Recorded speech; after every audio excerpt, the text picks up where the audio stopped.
Hey, Juice, the only thing better than looking clean is looking clean on your own time. No doubt about it, Big Seth. And that's why I always call my man Ara at A&T Dry Cleaners anytime I need my clothes laundered or dry cleaned. Tell him exactly why you call Ara. Because A&T offers free pickup and delivery at your home or office, so you never have the inconvenience of trying to find time to take your dry cleaning somewhere. They bring it to you. That's exactly right, Juice. You can walk into their Fort Lauderdale location, but A&T serves Miami-Dade, Broward, and the Southern Palm Beaches with their convenient pickup and delivery services, which also include alterations, shoe repair, and more. And A&T is family-owned company, and they've been in business since 1980. 1980? Yeah, and you know what? That means customer service is their priority. So call Ara today at 954-610-9383. That's his personal cell we're giving you. Or you can visit drycleanertoyou.com to start making your life and your dry cleaning a lot easier. And make sure you tell them that the Fish Tank sent you, because Ara, my man, is giving our listeners 50% off your first order. How much? 50. Half, Seth. Wow. Half. And 25% off any dry cleaning services after that. A&T Dry Cleaning, the official dry cleaners of the Fish Tank. You're now diving into the Fish Tank. Dive up in that fish tank. Who that? Sitting down with Seth Living, OJ, Juice Man, ooh, and this is strictly for them true fans, Dolph fans. Number one, of course, y'all. This ain't no ordinary sports talk. Dive up in that fish tank. Go get your Welcome back to the Fish Tank. Seth Levitt, OJ McDuffie at the amazing Shula's Hotel and Golf Club. It's a lot of history here in this spot, Juice. A lot of. You can notice some of the pictures around here, man. A lot of Shula, which makes sense. Yeah, I mean, It's a resort, that club, would be the golf right club, thing to do. Hotel, but a lot of great history around here. But a lot of history that we've had the fortune of having dive into the tank, just because we, Preach got us set up with ops guy got us set up with a little corner here at the hotel, and we've had one guy after the next. But the guy who's diving into the tank now, we've been trying to get from the beginning, but he's usually out there with the high rollers in Las Vegas. No, so he's with the high rollers in Las Vegas. He made a guest appearance, a cameo, on the Pat Surtain episode, but live in person, Morlon Greenwood Ultimate is in the tank. Blah, blah. You know it's Ultimate. That's what's up right there. There he is. Yeah, man. Thanks for having me, man. I really appreciate it. I've been waiting for this one, man. Been waiting. So we tried to get Pat to come sneak up on you. We're going to talk about why that's relevant in a little bit. But he's watching his son at Alabama, which I don't blame him. Yeah, man. I don't know how much longer he's going to be able to watch him at Alabama. I can't. Little Pat's probably not going to be there long. No, he's got at least one more. My God, that kid can play. Kid can play. But today's about Morlon Greenwood, and we're gonna get into your Dolphins career in a minute, and so much more that we want to talk about. But your history, and it's not a traditional story, and I guess nobody's is, right? What's traditional anymore? But you didn't even start in this country, right? So let's talk about being born in Jamaica and that path you took to end up playing this crazy game. Yeah, man. I was born in Kingston, Jamaica, and since I was 5 years old, one of my childhood dream was to help my family, and you can see the significance of it. Since I was 5, I was thinking about that. I'm from a big family. I got 7 brothers and 4 sisters, and my father came here in 1987, and 1989, he sent for us, all of his kids, not from all the same moms, different moms, but it was very important for all of us to live together. So I came here when I was 11, and we lived in Freeport, Long Island. And I was playing soccer, and since I came here, my father always told me to do good in school, more focus on your education, because I was on a mission to help my family, and I wanted to become a doctor. And so I was on an honor roll each marking period. And then I was fortunate to have a gym teacher by the name of Russ Ellen that got me into wrestling, 9th grade. And that's another story, too. But we got to hear it, man. You're in the tank. Yeah, all right. So the wrestling, and I'm going to put it all together. The wrestling, I was in a wrestling class, not wrestling class, but in gym class, and we were playing a game called King of the Mat, and he didn't want anyone to get hurt. So he had everybody on their knees, and he taught this one move called the pancake, told me the technique. So I pancake everybody. And guys were on the wrestling team, and I didn't just win it once, but I won it 3 times in a row. And he afterwards, because he was the assistant wrestling coach, but he was also the head football coach, and he said, Marlon, you should come out and join the wrestling team. But coming from Jamaica, I was like, I'm not big enough to jump off in the ropes. And so he was like, not WWE. You wanted to be Hulk Hogan? Hulk Hogan, Ultimate Warrior, connecting fast the dots forward before it, And then, so I didn't go out for wrestling that year. I went out from my sophomore year, and I took 4th in the county my first year. And then after that, he recruited me for football my junior year. And it took him like 1 month to convince me, and I didn't realize what he was doing, but he knew my schedule. He knew where I was. He was popping up everywhere, and he was keep on telling me, Morlon, you should come out and play football. Now, football and soccer were in the same season, so it was like a difficult decision for me to make, And you played soccer all growing up? All the way since I was like 4 or 5 years old in Jamaica, coming over here playing soccer. I was one of the start. It's like asking Dan Marino to go play Damn, he just soccer. said he was Dan Marino up there. No, the soccer version in high school. Like imagine, like you've been playing that sport all your life, and 11th grade, someone's gonna come and be like, "Hey, come over here and try the sport that people just run into each other and fall on their heads when they get hit." And why don't the running back just run around the corner when you keep on running up in the middle when you don't understand the game? And he was just telling me, it's different.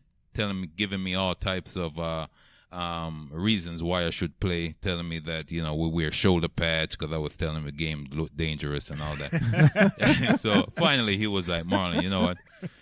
You could come out and be the kicker. You could still play soccer. We play on Saturdays and you guys play during the week. Come out, be the kicker. So I was like, all right.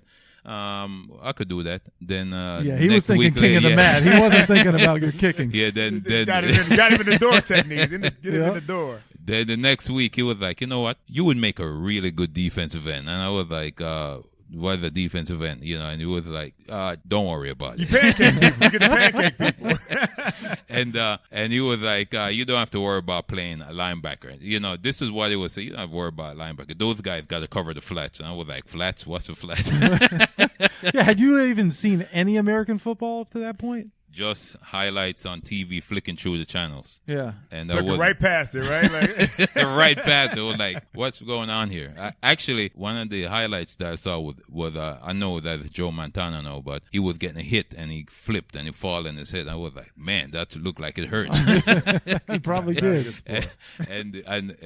So I ended up going out for football junior year. After my first year playing, I got offered a full scholarship to Syracuse University. After your first year? First year. And all my coach told me was to line up here, don't be offsides, and wear it to the football. Just go get it. So you're a real student of the game at that point, huh? I mean, that was the best thing he could have told him, because that's really what the game is all about. When you add everything, it is all about the football. Just getting to the ball. Everybody getting to the ball. But then later on, when you get all the responsibilities, you get caught up in doing your responsibility and not really pursuing to the ball. And the guys that learn how to master that are the one that evolve and become the best. And then after that, I went on to Syracuse, started 4 years consecutive games at Syracuse, became team captain senior year, and I got my degree in physical therapy, and then got drafted by the Miami Dolphins. Well, before you get drafted, we want to talk about that. So I didn't realize this. So your senior season, you had 1 sack. And you know who he got? Do you remember? Oh, Tom Brady. Tom Brady in Michigan. If you're going to get somebody, but I guarantee you at that moment you were happy to get the sack, and you had no idea that guy was going to go on and win 200 Super Bowls. Man, 250, yeah. Yeah, right. And the fact that he's still friggin' playing, man, I'm telling you, man, crazier. That's it's a credit to him, man, and his story is just tremendous. Great competitor. Yeah, but then, I got drafted by the Dolphins, came down here, started 4 years, and then signed with the Houston Texans, started 4 years for the Texans. And don't go too fast. Yeah. We got a whole show to fill, man. They just did a lot. Slow down, Ultimate. Come on, man. Remix. Yeah. Even back in Syracuse, man. I mean, that had to be interesting, too. I know we played against Syracuse in college. Playing in the Carrier Dome. That's a great atmosphere. Yeah. Great college atmosphere to play. You played with Dwight Freeney. Played with Dwight Freeney, Donovan McNabb, Keith Bullock. You guys had a hell of a team. Tabaki Jones. Yeah. So we played with a lot of guys up there. Yeah. A lot of strong players. And one of the things, actually, when I first got the scholarship my junior year, because when I got a scholarship, you have to one of the things that I tell the kids in my foundation is I tell them that they can accomplish anything they want to do in life. Now, it's not like you could do anything. You have to find what you're good at and what's special to you and what you feel like you can thrive at. And it's not where you start, it's where you finish. And sometimes they have to get exposed to all the other things that's out there. Like coming from Jamaica, even though I was an honor roll, I honor roll each marking period, I didn't even know that you could get a scholarship. When I got a scholarship, I didn't know what a big deal it was. And when my coach, Coach Sellin, called me into the office and he was excited, he was like, Morlon, I was talking to Coach Paul Pascaloni from Syracuse, and guess what? He wants to offer you a full scholarship. And I was like, just like that. He was like, this is a big deal. You should be excited. And you weren't getting it, huh? I'm like, and then when I went up to Syracuse and, and I was like, man, started looking around. I was like, man, this is a big deal. Yeah. And I was very, very happy about it. And after Syracuse offered me a scholarship, all the other schools offered me a scholarship. Michigan, Tennessee. Isn't that funny? They're watching who's doing what. Who's doing what, yeah. But I the Penn State stuck offer? with Syracuse. I got letters, but I don't think. Man, I don't think you must have threw those letters away, man. Why you do us like that? No. You know what it was?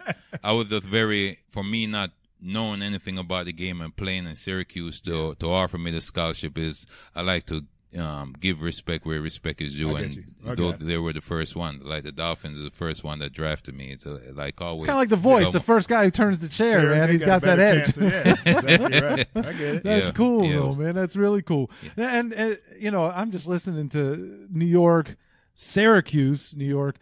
A kid from the islands, man. You had to be freezing your ass off. Oh man, Thinking about that when I first came to America, and I remember I was watching the TV and seeing the snow. You always just get excited about, man, that snow looks so great, and looks so much fun playing out there in the snow, building the from snowman. Home on your couch when it's 78 degrees. And I remember when we first came and saw the snow first falling down, we all went outside and was looking up, and the snow was coming down, and we had fun for about a couple of years. After that, we didn't want to see any more snow, And I remember going up to Syracuse.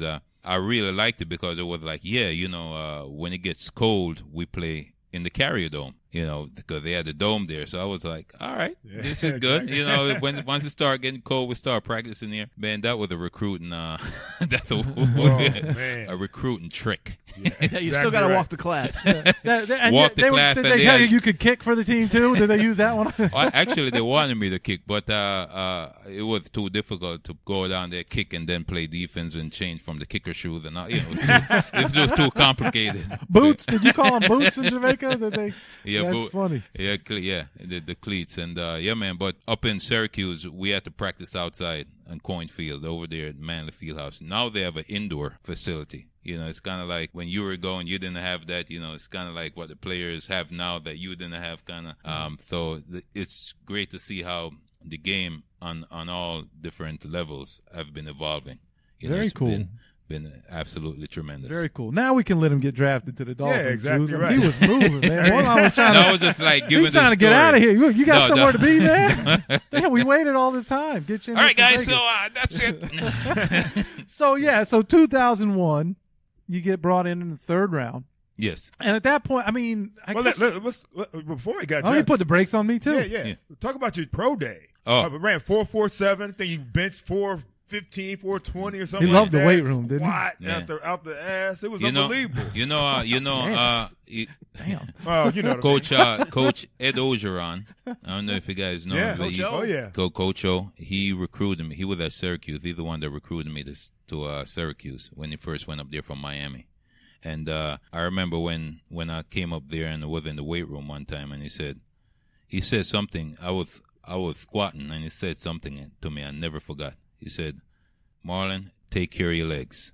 They're going to take you everywhere you go. Literally. And that stuck to me because I was like, everywhere I'm going, my legs are going to take me. So I literally. Pretty much. You're absolutely right. Pretty much. Even in even playing. So I said, you know what, so I really focus on building the legs. So even though it was important to get stronger upper body, it was more important for me for that leg strength. And that's where the speed came from as well. Because as my leg strength increased, my speed also increased as well. Because when I came into college, I ran like a 4.7. And also, coming from a high school, if you haven't taken type of track practice, you're running like this, and you feel like you're moving fast and you're not going nowhere. Anywhere. You got to work on the technique, work on the proper technique and all of that. So I learned all of that. So the speed kept on going. And so I ran a 4.47, but the fastest one was 4.42. They didn't put that one, but sorry. It's okay. I'm telling you what, you got a linebacker then running in 4.4s, man. That's where you want to be. Yeah. Underneath that 4.50, yeah, is critical. Yeah, man, it definitely helped a lot with the defense that we played earlier with Jim Bates, all the man-to-man coverage, covering the wide receivers. And I remember when I went over to Houston, Tom Olivadotti, that's one of the things, because he used to coach the same type of defense. And he said, it was a different type of defense. Yeah. Maybe on paper it was the same type of defense. But the Dolphin fans listen, so that's a different kind of defense, man. No, well, he about like the covering the wide receivers. He know how difficult it was for a linebacker. And he was over in Houston at the time, and he said that he needed to figure out how to cover Thurman Thomas is what he needed to figure out. Still trying to figure that one out. Who? Tasker. Tom Olivadotti. Yeah, he was Tom Olivadotti. Yeah. He's our DC here. Yeah. A long time ago. But it's okay though. But don't digress. Don't digress. We're not scarred by that experience at all. Yeah. Well, I didn't mean to throw you off there. Well, mentioned about playing the defense. Playing defense and playing linebacker, and then have a wide receiver that's running, 4.4, 4.2, running that type of speed. Most of them running 4.5, and you got to read, and you got the A-gap responsibility. They don't really understand. Some people that don't know football, but having that A-gap responsibility and have to tighten up the field is very tough. You have to have that discipline and control and everything. So to be able to read and getting good at that, having good coaches like Coach Sanders and Jim Bates, definitely really appreciated that. And the speed definitely helps. And you see the game, that's what the game is transitioning to. Those linebackers that can hit and cover. The game is not the same like it was before. Constantly evolving. Definitely not changing.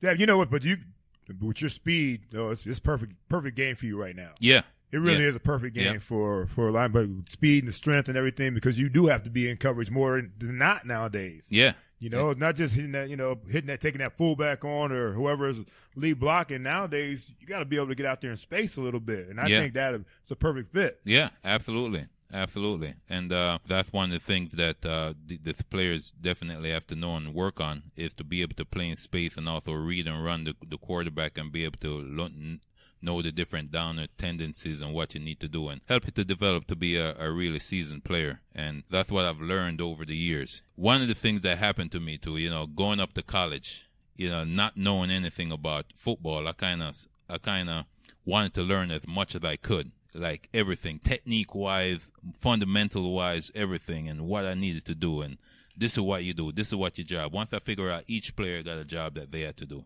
But I got away from what my coach taught me my first year in high school. Line up here, don't be outside, and where we see the football, right. Just go get it. Comes back, it comes back.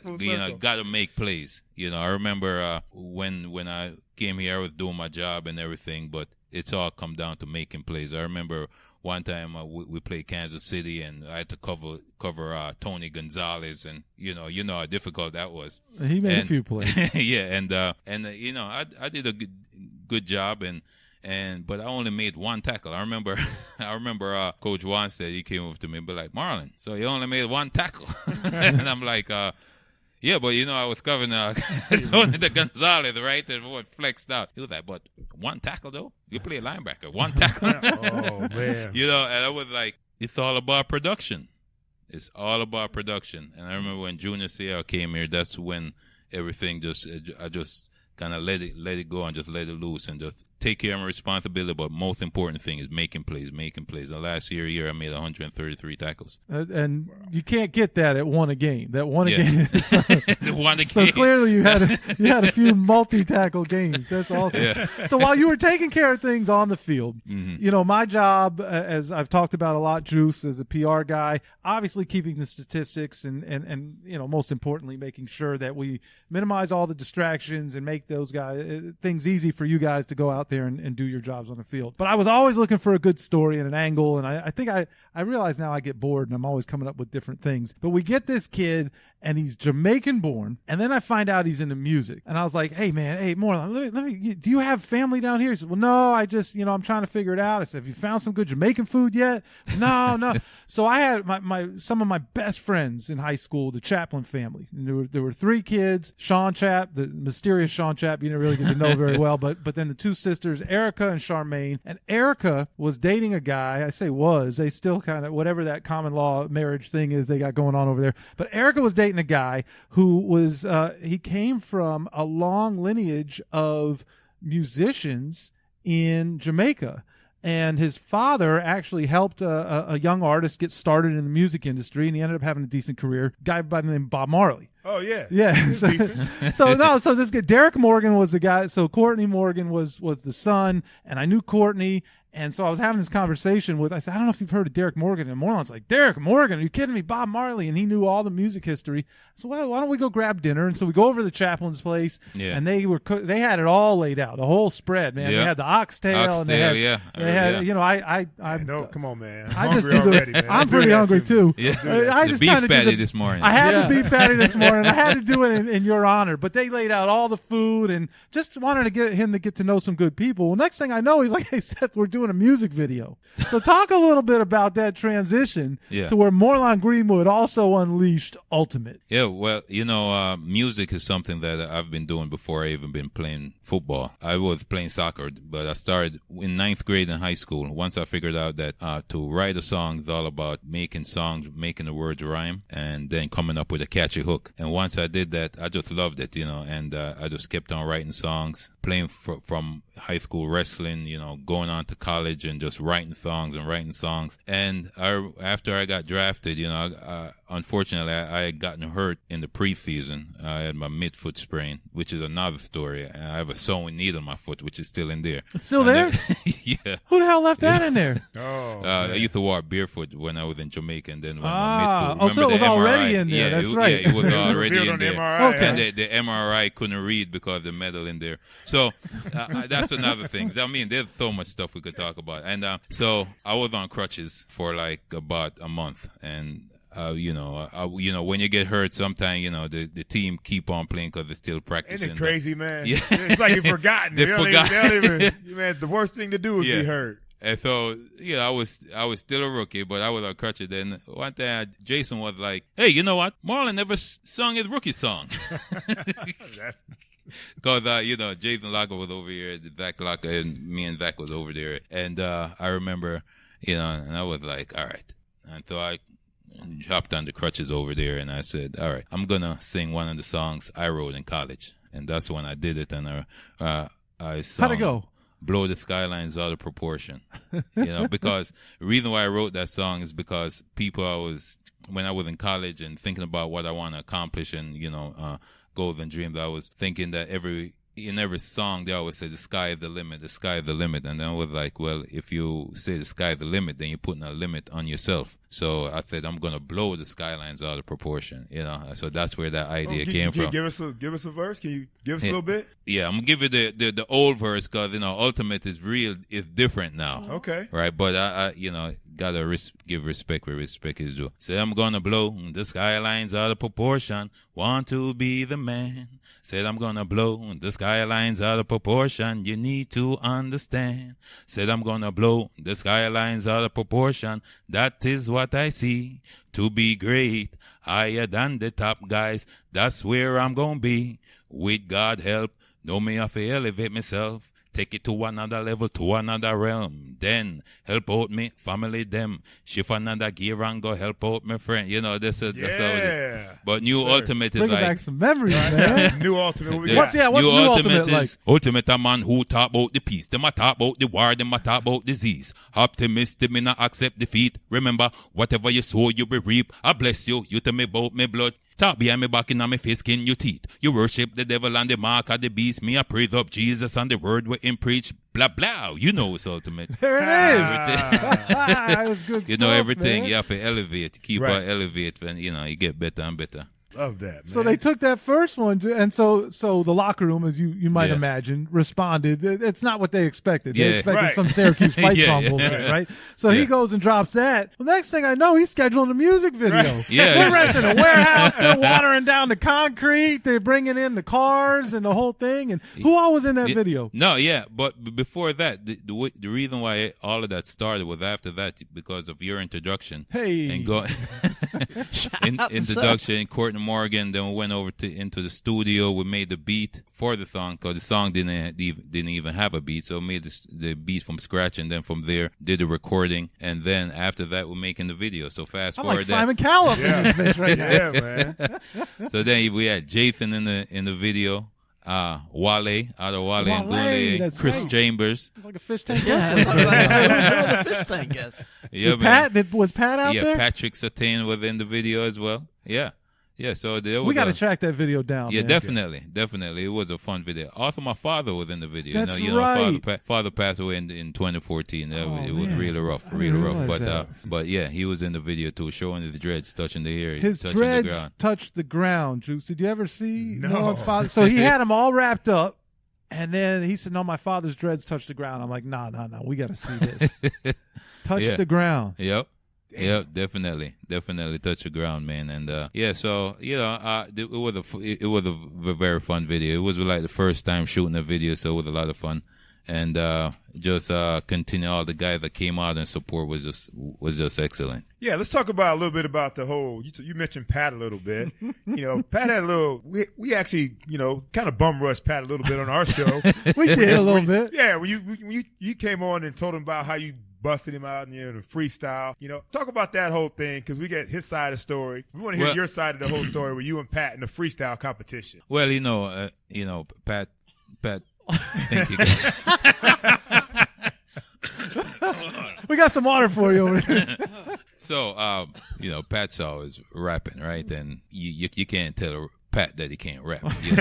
So, not everybody got their own style, but it was really cool how he was always into it, and with the music and everything, he would always come with his flow, and so then he would go and he would start doing the freestyle, and to be honest, I'm not really a freestyle rapper because I like to think about what I put down, and I don't do it on a consistent basis so I got to think about it and write a good song, because if you do it every day, like every single day, then you become like boom, boom, boom, and it just falls into place. But because playing football and stuff, but Pat, would always want to do the freestyle and everything, put me on the spot and all of that, and do it, and he would get me because I wouldn't really be too comfortable with that. But one time I was thinking, I said, the next time Pat pull this freestyle stuff, I'm gonna. He says he got you at Zach's house. Oh yeah, exactly. That's exactly what happened. Yeah, he got me there. And everybody was like going all crazy and blah blah. And that's when I started thinking about it. I was like, the next time we freestyle, I'm gonna get Pat, right? So it started happening. So as everything was happening, we had played Buffalo, right? And Pat and Eric Mose was going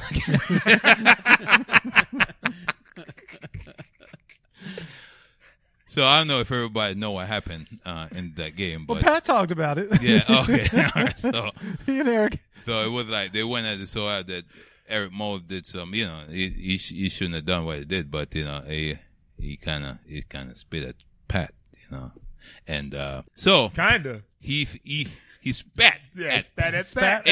There it is. Yeah, and so I didn't want to use it, I didn't, but he made you go. He left you no choice. But then you were thinking about Zach's house, and then it was at Zach's house, and then he came up with the first hype, so he went now. So he went, he got the juices flowing and the mojo and so all he of came that. at you again in the locker room. in the locker room, came at me, and I was like, all right, how's the best way I could put this into a rhyme to and what did I say? I forgot what I said. I said, you made some I said reference. something like, yeah, Yeah, oh, I said, you had 6 picks in Pro Bowl, but last year, Eric Moe took your soul with a big disgrace. He spits in your face and kick you in your ass and said, tie my shoelace. And the whole locker room just went crazy. I don't know how I remember that. And the whole thing went crazy. Well, and then everybody was like, oh, and it was like, oh, all right. Place went nuts. But Pat swears that was some pre-written shit. He said that's why you remember it to this day, because he said you were rehearsing. No, I wasn't rehearsing. I thought about it then, but I was thinking about how I was going to get him. But while it was going on, I would say, you know what? I could do that.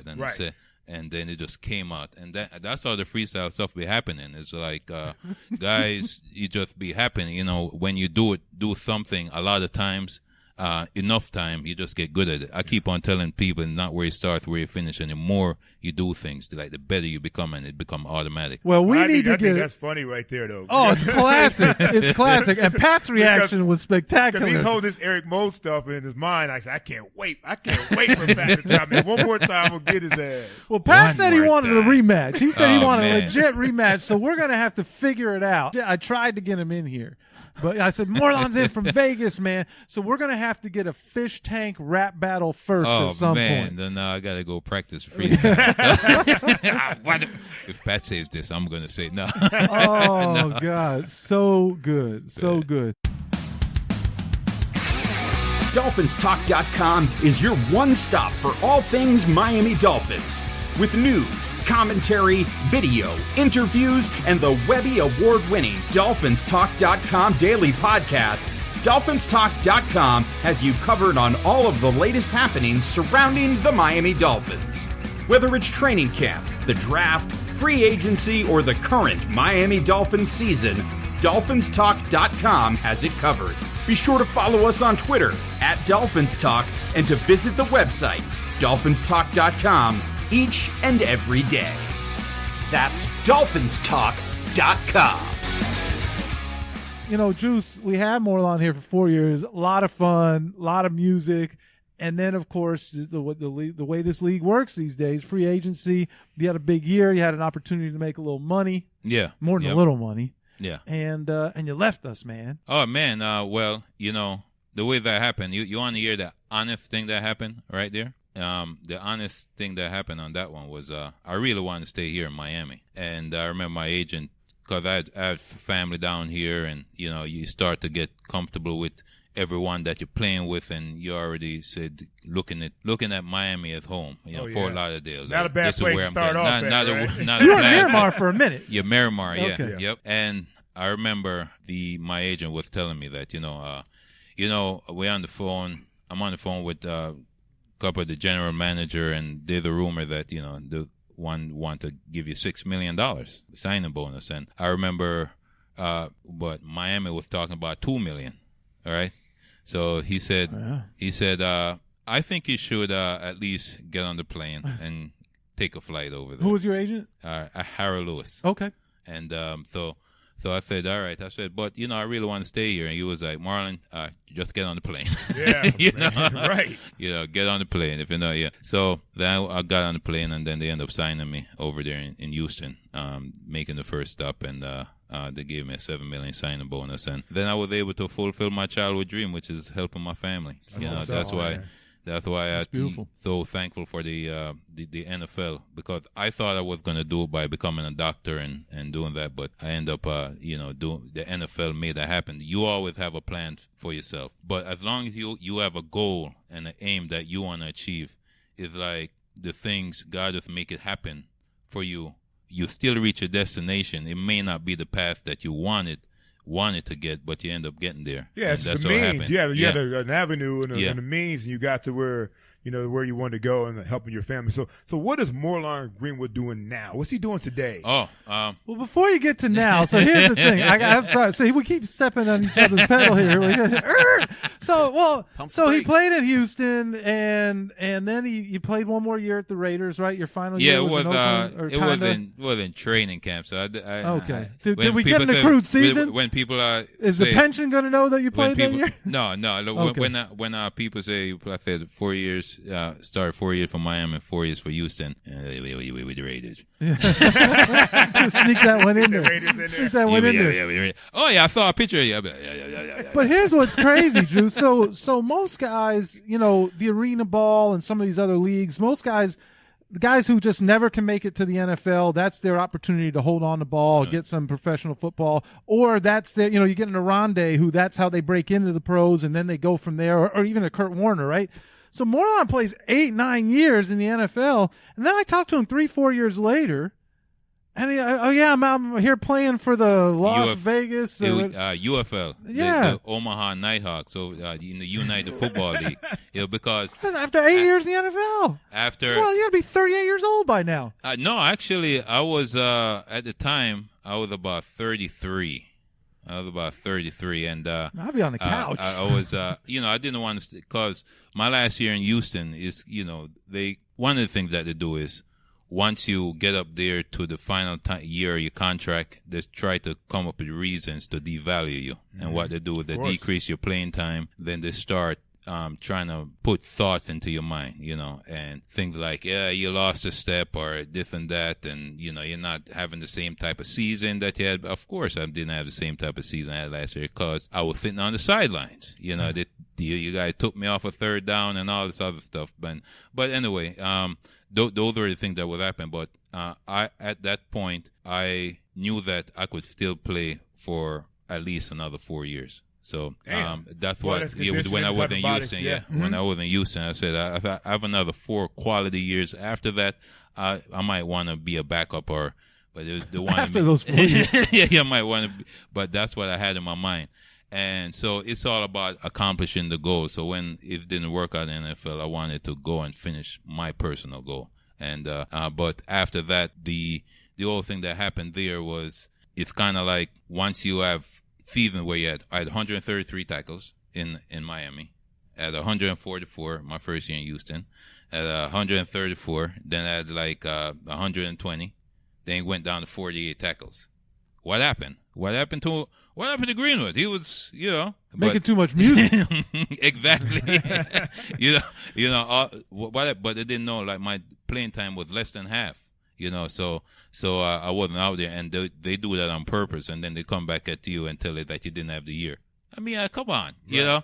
So I think with that and moving forward. But then I had to shine through with the Raiders. Me and Derek Brooks tried out at the same time, and they signed me over there. I didn't even realize Derek did that. Yeah. Mm-hmm. They signed you over Derek Brooks. Yeah. Wow. Yeah. So and everything was going well. The Hall of Famer. Yeah, Hall of Fame. Yeah. Derek Brooks. I used to watch him in college, and I didn't even know that. Somebody told me that, because when you're training, they work you out differently. I mean, sometimes they probably do, but at the time I was there by myself. I didn't even know he was there. But they kept, so they wanted to keep me there. And then all the guys that they brought me in that was hurt, as soon as it's time to make the team, everybody's healthy again. Right.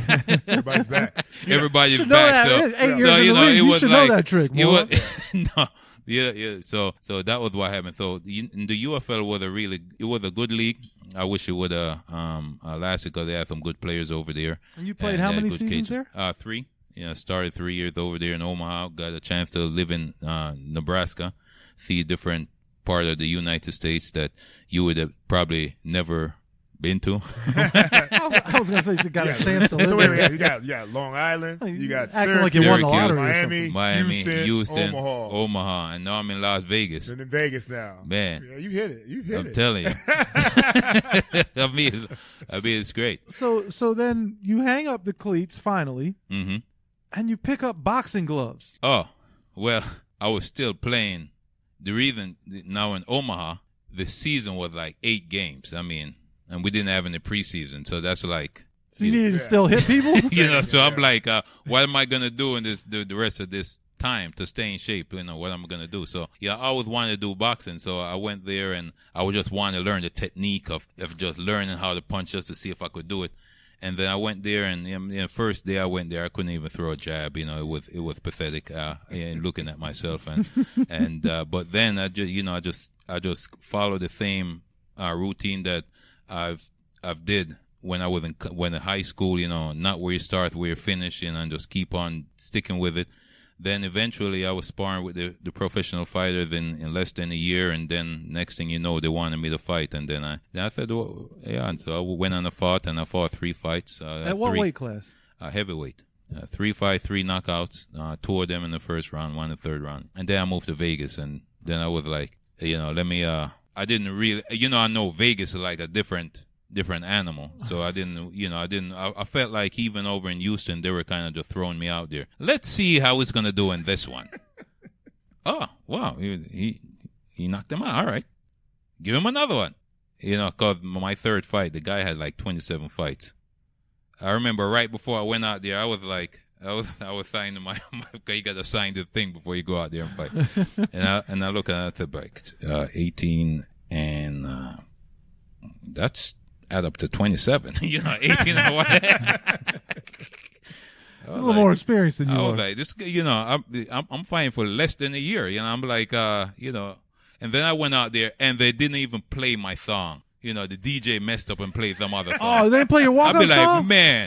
I'd be like, then I'm going there. I'd be like, so now you're angry, man. Well, first I was like, what the heck is going on? And then I just, you just as an athlete, you just learn how to switch that and just use it to your advantage instead of letting it taking you the other way. You just switch it and just make it, And you put some guy on his ass. Yeah, but. So now you go to Vegas. He was trying to knock me out. Yeah, and when the he fight came game there. in Vegas was a little different. The fight, because I was used to my coach over in Houston and not knowing who will. Because I was getting a little bit better, so of course they're gonna see that I have some skills. So I didn't want them to be like, yeah, throw me out there against an animal, and that's been fighting for like 15, 25 years, because I needed experience. So I took my time, started doing a little bit of acting, and then I was doing a boxing demo reel for the acting. So I said I got to get back in there and start punching, and then I was getting trained by Ramon Montana, who used to spar with Floyd Mayweather. And I went out there and just told him that I just want to work. Didn't tell him anything about the boxing. And a couple of days of training, he was like, did you fight before? I was like, yeah, a little bit. He was like, he's keep on doing his boxing mitts. How many fights do you have? I'd be like, 3 fights. He'd be like, they'd be like, do you knock him out? I'd be like, yeah. How many of them? He said 3 of them. He said, I knew it, man. he was like, I knew it. Hey, man, you like, you good, man. You good. I'm telling you. I don't just tell anybody that. And then he brought the people. And remember when they did HBO, when they were doing the Mike Tyson Contenders, they were trying to do something like that. They brought those people over. But I thought about it when my father was still alive. I spoke to him about it, and he told him, Marlon, I have no doubt that you're going to do good. The only thing that my concern is how it's going to affect you later in life. Just stick to the acting. It's better to act like you're getting hit than get hit for real. Good advice, Pops. Wise man right there. Really good advice. Yeah. But it seems like you found Tyson's tattoo artist to do man. it. Oh, yeah. You see this thing, man? Right there, yeah. Oh, well, man. That story right there is another one. Yeah, man. It's good. Coming from Jamaica, we talk about our father here being on the ground and touching the ground and playing over there in Houston. I had the braids and all of that, and then next thing you know, I'm start losing my hair. I'm like, what the heck is going on here? Yeah, I know that drill. You start be like, what? And I said, no one in my family. Loses their hair. My dad's dreads touched the ground. I remember, what's funny? I remember in Miami, I had a little afro going, I had the helmet on. I remember Zach used to be like, Marlon, you're going, man, you're going. I could see it on the film. I was like, man, my pops here touched the ground. They'd be like, man, I'm telling you. I like it. Zach used to always do that thing. Well, his ass knows that too. He's like, I'm telling you, man, you're going. I mean, look at me, like, he started telling me, like, so like over there, in Houston around the same time. I knew Zach was a film junkie, but I didn't know he was really breaking it down. No, like on the field, when when you're on the sideline, like taking your helmet off, he be watching everything, and I'd be like, man, look at the play. You be like, Marlon, you go. He already read the play. He already read the play. Reading your hairline right now. No, you're not blitzing. Your hairline is going. Yeah, so it's like So like when that started happening, and during the time when it was my last year over there in Houston, and I'd be like, when they were what they were doing to me and the whole decreasing and knowing that I had to leave. And I just felt like I needed to fix something, and I was like, all right, they're having some conflict with the contract, blah, blah, blah. So I said I was sitting there, and one night I was just watching TV, and the Hair Club thing came on. And I was like, you know what? I'm going to fix my hair. For real. That's why. So I went over there and I saw them and boom, and I was talking to them and they were like, yeah, this is the process, this is stuff. So then when they told me about, I said, you sure you can't take one strand and put it there? You don't have to. They were like, no, that's just me. No, that's how they talk, right? All right. So like I went ahead and I did it, and it grew back, but it didn't grow back like the commercial. Like this ain't the shit that I thought I was. You be like. So I was like, a Big Mac never looks like it does on a commercial either now. So I was like, oh yeah, this is good. I be like, but what about up in here? And it was like, well, you're a pretty tall guy, right? Wait a minute. I mean, most people are not going to see that. Wait a minute. I was so mad. So I got so mad. I was like, you know what? I'm going to cut my hair off. After going through the whole process? I'm going to cut it off and put a tattoo on my head. And that's what I did. Took me 7 hours to get this. Took me like 3 days to figure out it. And the inspiration behind that? Well, I mean, we know the motivation, but the inspiration behind the actual art. Always, I found like a tribal sign, and I liked the way it looked, and but I always liked I wanted to put a lion on the head because I like lions, because, the warrior spirit. And but I didn't find a lion head that could really match the tribal sign. So I growing up, I really liked the Thundercats. And I said, you know what? This will match. So I drew it on myself. And I drew it. That took me like a little bit to draw it. I put it on there, and then I got it done. 3.5 hours on each side. Trust me, it was long. Man, it was long. I listened to Lil Wayne the whole 7 hours. To get there. Yeah, I'm just gonna let my shit fall out. That's kind of the route I took. Bro, but that's what really happened. That's the whole thing. And then ironically, I go over to Vegas and everybody think I'm Mike Tyson. I'm like, no, Mike Tyson it's on his face. It's like. You taking pictures? Yeah, they're taking pictures. But like, I know who you are. Yeah. Yeah, so half the time they don't even believe you when you tell them who you are. Like, yeah, no, really, really, no. And then another thing I'm getting now is Terry Crews. Oh yeah, yeah, Terry Crews. I'd be like, all different skin complexions. I don't get it, man. Like he's pretty dark. I get it. Yeah. Who's asking the question? That's right. There you go. There you go. Yeah. I get it. You go ahead and say it, Seth. Go ahead. I mean, did the person look more like me or Juice who was asking the question? I'm about to say. Go ahead. Well, I get it from both. So really? That's the thing. Yeah, I get it from both. But majority of people look like You briefly touched on your foundation, man. Yes. Tell us a little bit about your foundation before we let you here. Yeah, definitely. One of the things coming from Jamaica, I was very, very thankful for what my coach did for me. My father was my first mentor.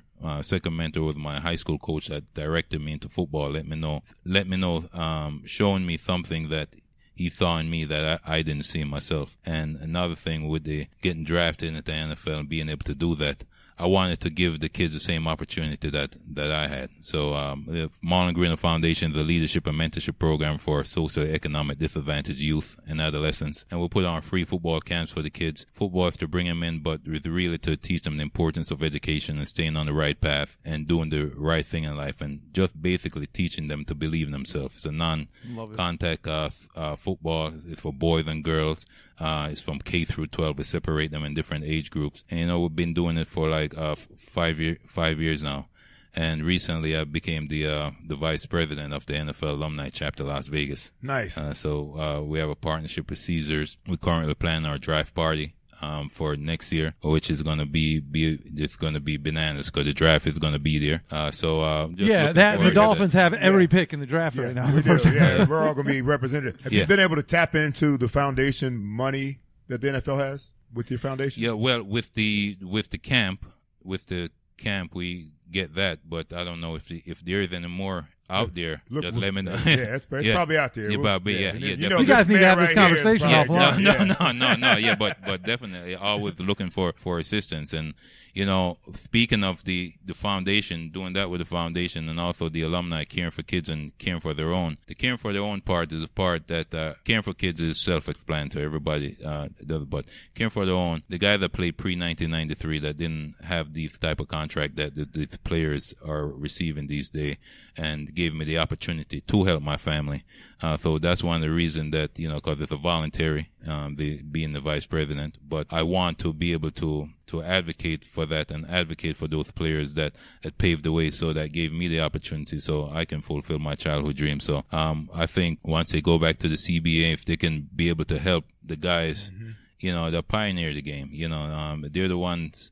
If they didn't lay the footwork, go on strike, if they, the guys that really put their life on the line, because back then there wasn't even really much regulation. I mean, clotheslining and all that stuff. I mean, it was pretty tough, and some of those guys are in bad shape. So yeah, that's what's up. Really cool to hear. And so, Juice, you had stepped out for a second as we were switching from guests, but when William Judson left the room, Morlon, they met for the first time. Yes, and Morlon got to hear some of Judson's interview and talking about that strike season, and so it was kind of a neat moment for him to, I thought that was really cool. Yeah, definitely. For what he did. Exactly. It was really awesome to see that and saw what he had to say, because he actually experienced it, and he was on the front lines. On the front line, literally. Yeah. Absolutely. And he also showed that the coaches, Don Shula, really saw how the guys stuck together and how he valued their decision. So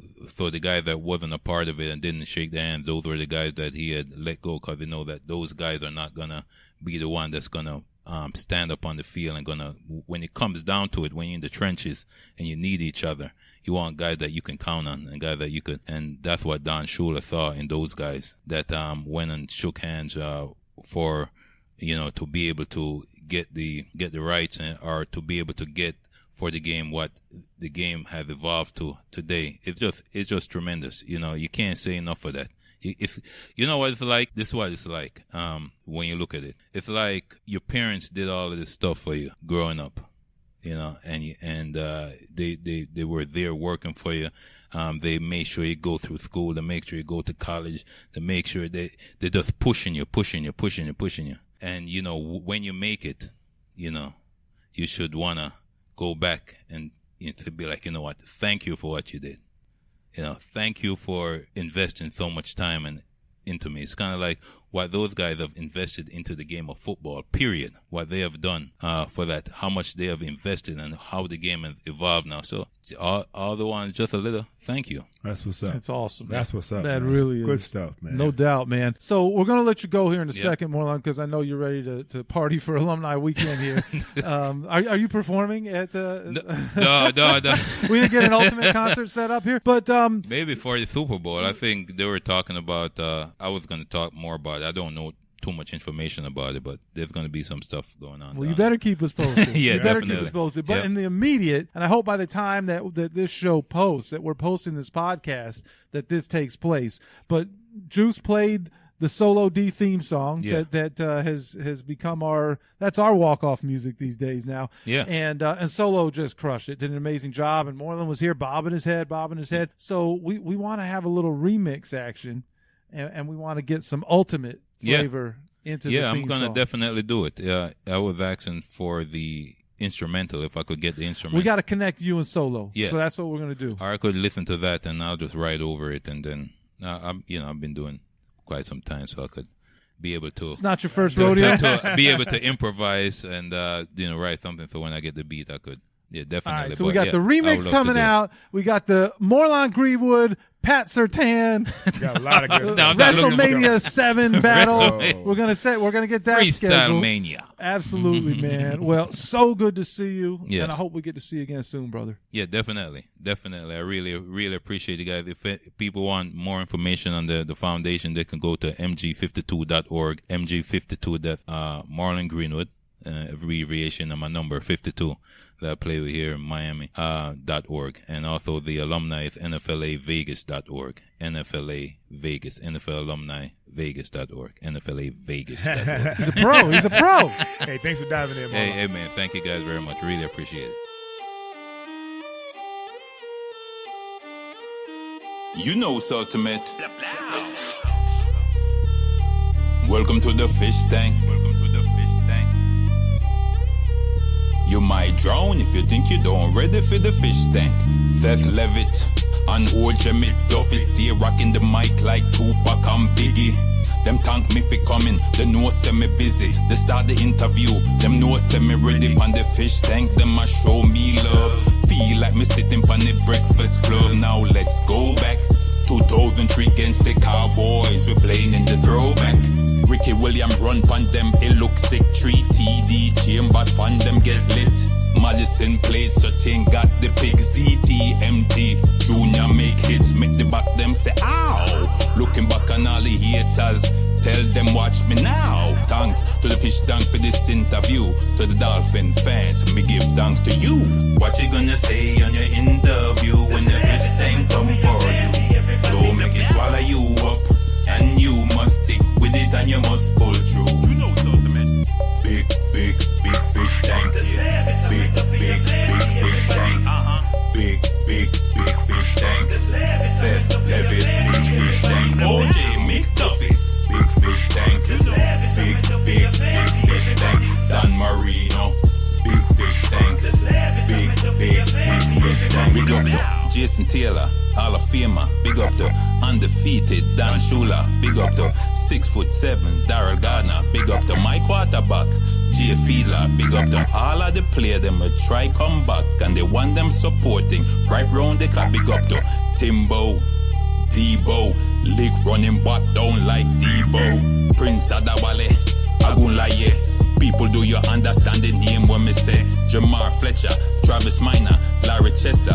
Can't forget about Syracuse, Larry Zanka and Rob Conrad. Legendary Dan Marino, Brendan, I Am Mendejo, Big Gino, Femi, Derek Rogers, and not more. Support the foundation, cause the youth them want more. All of them born for be champ. MG52 free football camp. Give away scholarship on the fish tank. You know it's ultimate. Top rank. What you gonna say on your interview when the fish tank come for you? Don't make it swallow you up, and you must stick with it and you must pull through. What you gonna say on your interview when the fish tank come for you?